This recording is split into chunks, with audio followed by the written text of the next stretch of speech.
sou favorável à tortura, tu sabe disso. E o povo é favorável a isso também. Para mandar um míssil naquele local e explodir aquelas pessoas. Bota um em cima do outro. Vai botar esse pessoal lá pra continuar estuprando, matando, sequestrando. E os direitos Pelo amor de humanos? Deus. Os direitos humanos são pra humanos direitos, não pra vagabundos marginais. É só você não estuprar, não sequestrar, não praticar latrocínio que tu não vai pra lá, porra. Acabou. Acabou. E tem que se fuder, acabou.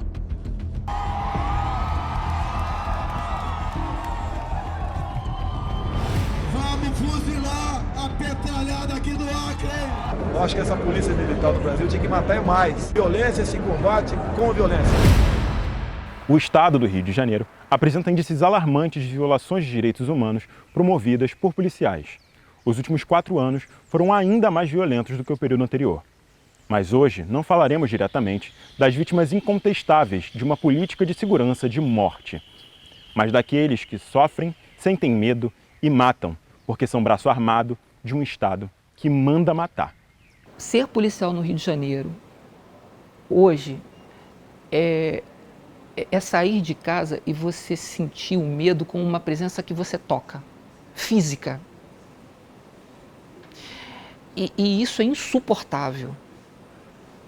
Como é que você constrói socialmente um inimigo? Você vai reforçar traços, caricaturas, dimensões comportamentais, mas não só isso, você vai dimensionar o local onde essa pessoa está, a cor dessa pessoa, como ele se veste, como ele procede na sociedade, no seu comportamento. Então você tem uma tipificação perfeita, você tem um rótulo, né, acabado. Então, ao fazer isso, você já tem o objeto do seu ódio. Então, quando você identifica quem é o responsável pelo medo, você já tem aí o primeiro combustível do ódio. Você já começa a alimentar o ódio. O ódio, ele precisa que você aponte. Basta que você aponte para uma pessoa que tem medo. Quem é o responsável por aquele medo, que você vai começar a alimentar o ódio. Dados coletados pelo Instituto de Segurança Pública apontam um crescimento exponencial de vítimas em ações envolvendo as polícias do Rio.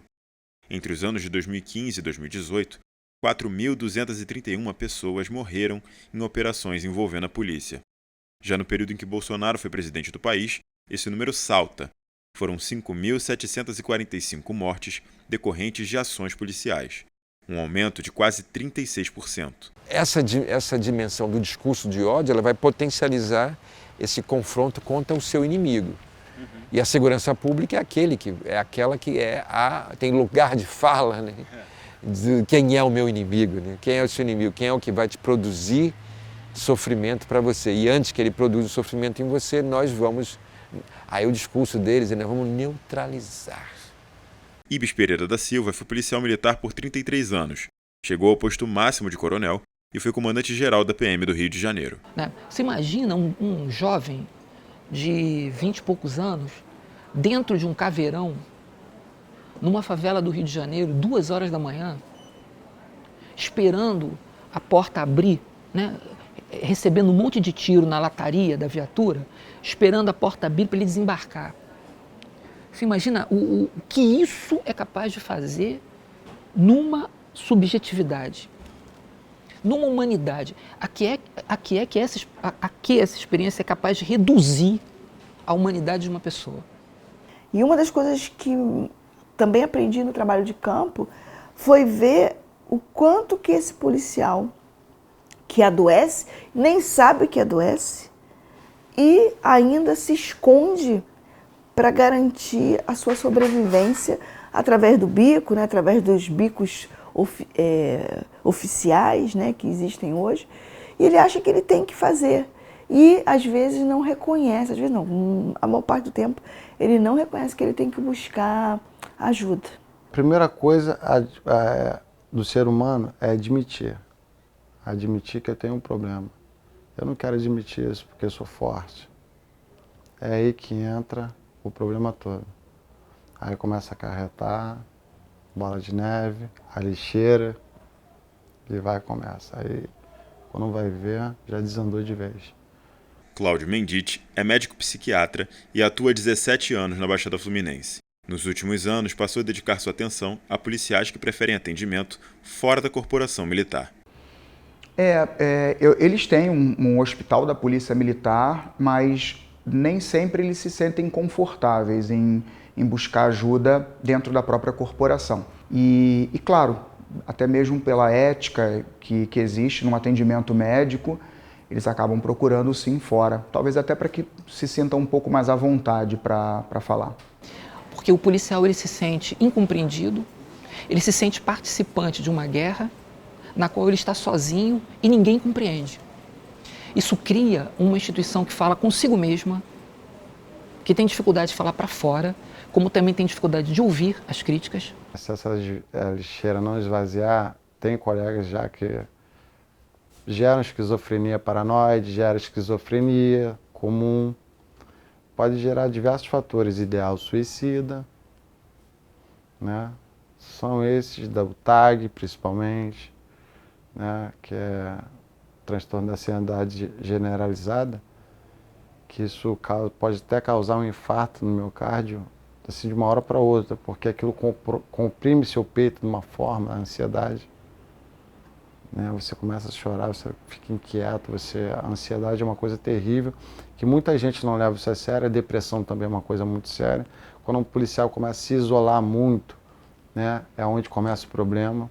Esse policial, esse ser humano precisa de um amparo psicológico muito melhor, muito mais sofisticado do que qualquer outro profissional. Na grande maioria deles, eles vêm com transtorno de estresse pós-traumático, que é o que a gente chama de TEPT, quadros ansiosos, isso na sua maioria também, o TEPT acaba sendo um quadro ansioso também, quadros depressivos. Os dados referentes aos suicídios de policiais são problemáticos. Alguns estados se negam a informar quantos policiais tiraram a própria vida, alegando que essas informações são sigilosas e estratégicas. Em 2020, houve crescimento de 55% no número de policiais mortos por suicídio em todo o Brasil. As estatísticas do estado do Rio mostram que, só em 2021, 13 policiais tiraram a própria vida num ato de exaustão e desgaste psicológico. Que é difícil a pessoa admitir que tem, né, o problema. É difícil você chegar e falar, poxa, eu estou precisando disso, estou precisando daquilo. É difícil demais. Em 2018, eu tentei suicídio, né? Eu tomei 2 frascos de né? Aí minha medula espinhal, quando eu comecei a sentir que estava dando ruim, eu falei, ai meu Deus, porque na verdade o suicídio nada mais é você querer tirar a dor, não a vida, né? Então, quando surge alguém que, mesmo sem fazer nada disso que deveria fazer, quer desenhar uma política pública minimamente racional para enfrentar o problema e continua usando o policial, inclusive de uma maneira muito mais intensa, mas que pelo menos fala que se importa por ele, isso já soa como um alívio. Como se você tivesse encontrado alguém que fala a sua língua, né? E na medida que tem um lugar de poder, você acaba se transformando numa espécie de messias, né? Eu não posso dizer que isso é culpa do Bolsonaro, mas eu posso dizer que ocorreu isso no contexto de poder dele, né? Ele acende e, ao mesmo tempo, pessoas muito ruins, não só profissionais, pessoas, né, como ser humano ruins, ascendem também e ganham espaço. Ganham espaço e ganham poder decisório. Quando você tem a direita no poder, existe um natural empoderamento das polícias, natural. Ele está piamente acreditando que é o herói, que vai receber placa de ouro, que vai ser condecorado pelo Bolsonaro, que vai se eleger vereador, deputado, prefeito, governador, sei lá, presidente da República. Ele está num cenário de uma sociedade na qual ele é a grande figura que se projeta nela. Não tenha dúvida que se a minha ordem, o meu comandante tem a ordem e essa ordem é para ser cumprida independente de que forma for, isso acaba liberando para o policial, sim, uma descarga maior, fazendo com que a ação fique um pouco mais truculenta, né? Até tatuei adrenalina aqui na minha corrente sanguínea. Sempre tive adrenalina, então Se eles me derem aço, dou aço dobrado para eles. Simples assim. Só que talvez pelo fato de você achar que o atual governo, ou a atual chefia, a atual cúpula, ela vai referendar, endossar um comportamento, talvez você se precipite, talvez você não treine o suficiente. Um policial novinho, de 20 e poucos anos de idade, recém-concursado, imaturo, isso pode ter atuado sim como uma autorização para matar, né? Agora, a partir do momento em que você tem um governador, um secretário, um chefe que endosse essa questão de que não, tem que matar mesmo, é melhor ser julgado por 7 do que carregado por 6, isso pode te dar uma certa tranquilidade a agir pelo ímpeto e não pela técnica.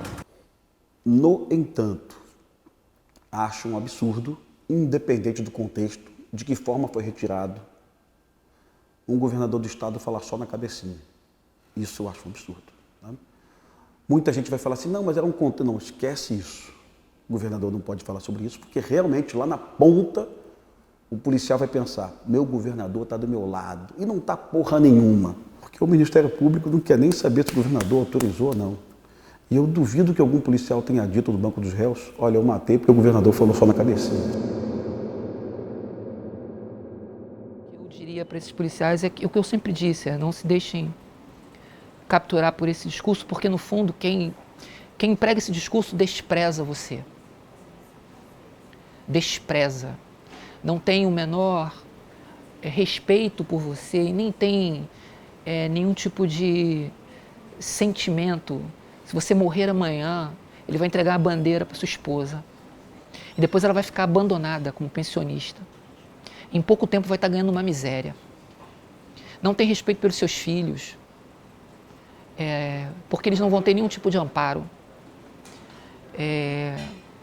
Se você for parar numa cadeira de rodas amanhã, você vai ficar esquecido. Você vai ganhar no máximo uma medalha, mas em pouco tempo vão esquecer de você.